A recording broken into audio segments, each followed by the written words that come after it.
یزید رکاشی رحمت اللہ علیہ کہتے ہیں کہ بنی اسرائیل کے ظالموں میں ایک ظالم اپنے گھر میں بیٹھا ہوا اپنی بیوی سے تخلیہ کر رہا تھا۔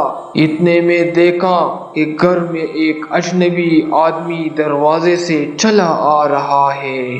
یہ شخص نہایت غصے میں اس کی طرف گیا، اس سے پوچھا کہ تو کون ہے اور گھر میں آنے کی تجھے کس نے اجازت دی؟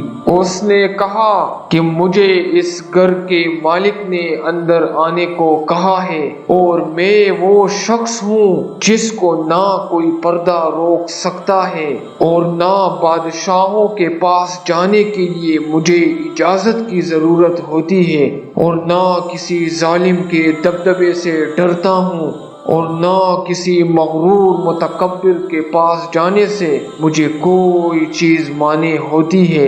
اس کی یہ گفتگو سن کر وہ ظالم خوف زدہ ہو گیا، بدن میں کپکپی آ گئی اور اوندے منہ گر گیا۔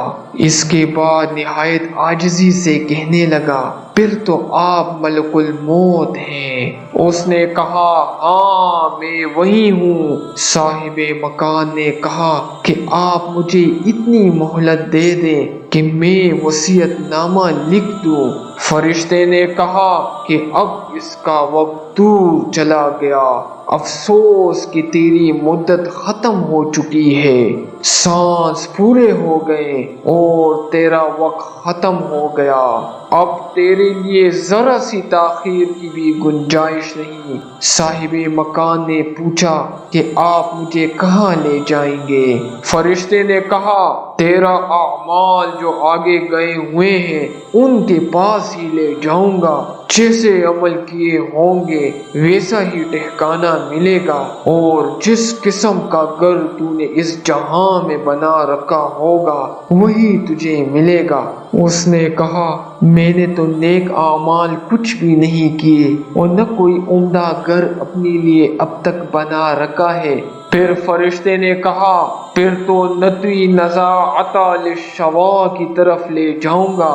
یہ سورہ معارج رکوع نمبر 1 کی آیت کی طرف اشارہ ہے، جس کا ترجمہ یہ ہے کہ بے شک وہ آگ ایسی دہکتی ہوئی ہے جو کھال تک کھینچ لے گی، اور اس شخص کو جس نے دنیا میں حق سے منہ پھیرا اور بے توجہی کی وہ آگ خود ہی بلا لے گی، اپنی ہی طرف کھینچ لے گی۔ اس کے بعد اس فرشتے نے اس کی جان نکال لی۔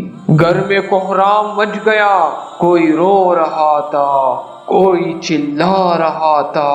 یزید رکاشی رحمت اللہ علیہ کہتے ہیں کہ اگر لوگوں کو یہ معلوم ہو جائے کہ مردے پر اس وقت کیا گزر رہی ہے تو اس کے مرنے سے زیادہ او بقا اس حالت پر ہونے لگے جو اس پر گزر رہی